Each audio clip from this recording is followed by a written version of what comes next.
It is now my distinct honor and privilege to introduce to you our speaker for this 2013 graduation ceremony, Carol Aichele. Carol comes to us as a former teacher and a former board member for the Tredyffrin Easttown School District. Over the last 15 years, she has served as the county controller and as the county commissioner for Chester County near Philadelphia. Today, she serves as the Secretary of the Commonwealth, serving in this most important governor's cabinet position. She's married to Stephen Aichele, who serves as the governor's chief of staff. She and Steve have 3 children, Steve, Kate, and Tom.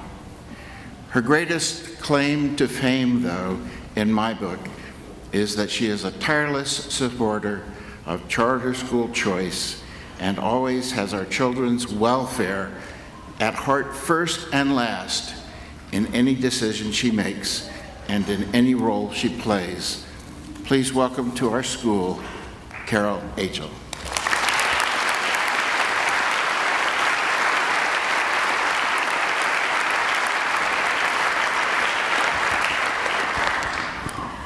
I am delighted to be here this afternoon to join in the celebration with the family, friends, and graduates of the class of 2013. My special thanks to Dr. Jim Hannock and to Bill Middleton, the board of directors and the staff, all of the staff at the Pennsylvania Leadership Charter School for just allowing me to be a part of today's events. We come together today to honor the graduating class of the Pennsylvania Leadership Charter School. Commencement is one of life's special moments. The ceremony honors your past and heralds your future. Graduation does mark a passage. It's a celebration worthy of sharing with those who have played a part in your being here today. Please take a moment, graduates, to look around this room. It's filled with the people who believe in you. They have been with you from the beginning, through the good times and the bad times. They are probably your severest critics and your strongest supporters. For parents and teachers, commencement is an end. Their work is substantially finished, although they hope you will seek out their help and the wisdom of others in the years ahead. Your parents are your first and most important teachers. Their job was to share with you all that they know, give you a strong start, and send you safely on your way. For you, commencement is just that. It's a start. It's your turn. You take it from here. Borrowing the words of Sir Winston Churchill, this is not the end, this is not the beginning of the end, this is just the end of the beginning. I almost didn't get that out. A foundation of the Pennsylvania Leadership Charter School is developing a lifelong love of learning. It is a tenet shared by the world's leading educators. Kurt Hahn, the founder of Outward Bound, knew, as do the leaders of the Pennsylvania Charter School, education is more than people absorbing facts and figures. Hahn wrote, "The aim of education is to impel people into value-forming experiences, an enterprising curiosity, an undefeatable spirit, tenacity in pursuit, readiness for sensible self-denial, and above all else, compassion." We all understand the importance of the 3 R's, the basic facts and figures of learning. These things, which can be readily presented, drilled, and tested, form the cornerstone of any sound education. But that's where learning begins. The truly exceptional educational experience is, as Kurt Hahn recognizes, the one that challenges a response in the student, positively encourages inquisitiveness and trial, and rewards those values, curiosity, spirit, discipline, and compassion, which will stay with the student long after the best learned facts and figures are forgotten. These same principles guide the Pennsylvania Leadership Charter School. So, graduates, I have 2 pieces of advice for lifelong learners. In large part, this advice was given to our oldest son, who loves learning. He just didn't much care for schooling.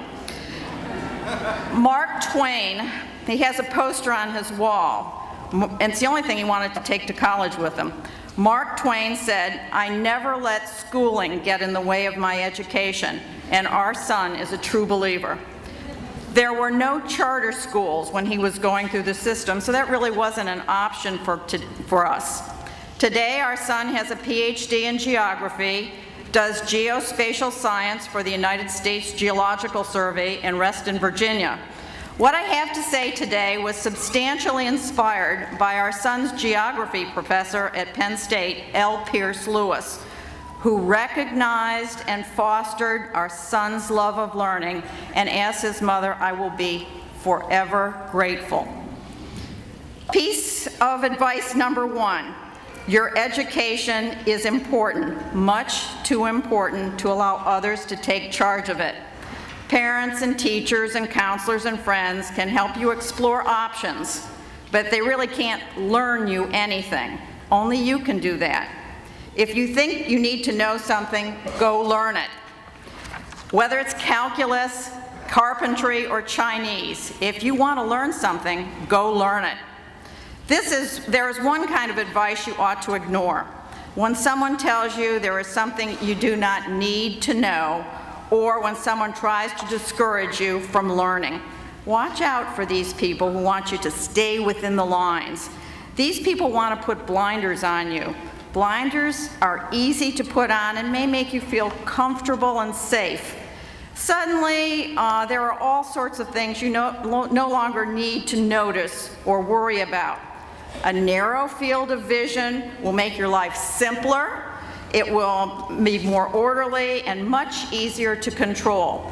But watch out for those blinders. They will ruin your vision and close your mind. And once you put those blinders on, it takes a tremendous amount of courage and strength to take them off. Take my advice, keep your mind open and your vision broad.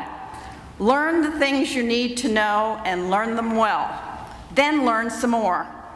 As Merlin the magician in the T.H. White novel, The Once and Future King said, "The best thing for being sad is to learn something. It is the only thing that never fails. Learn why the world wags and what wags it. That is the only thing which the mind can never exhaust, never alienate, never be tortured by, never fear or distrust, never dream of regretting. Learning is the thing for you." My second piece of advice, if you remember nothing else from this, don't let anyone diminish your enthusiasm for learning. You will meet many people, and perhaps you already have, who will tell you in all sorts of ways, through words or actions, body language, or even a raised eyebrow, that it's not cool to be passionate about anything, let alone learning. It is much more fashionable among these people to be a bit superior, sometimes a bit cynical, a bit bored by it all. Teddy Roosevelt called them cold, timid souls. These people are pure poison. They have insulated themselves from the magic moments of sheer delight and utter sorrow, so vital to the human experience. They are forever mediocre, and they want you for company. These people never make mistakes because they never commit themselves body and soul to anything. They never look silly because they never say anything that can be taken seriously.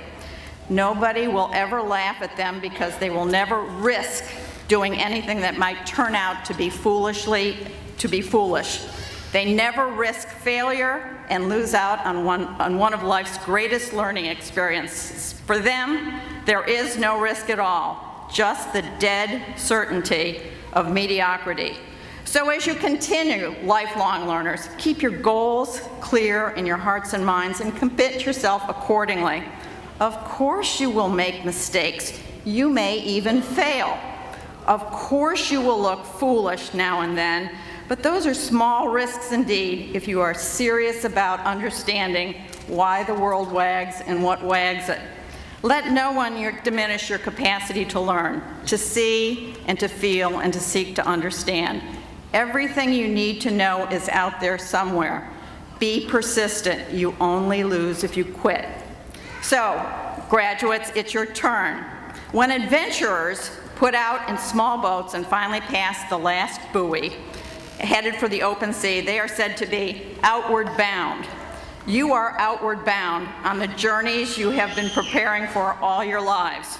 From the bedtime stories of Dr. Seuss, Oh, the Places You'll Go, to the music of Billy Joel, the message has always been the same. Risk the voyage into the unknown.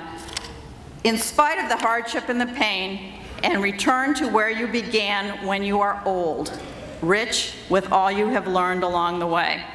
I suspect when I look around this room, I speak for your teachers, your families, and your friends. You are their finest work. They are proud of each and every one of you.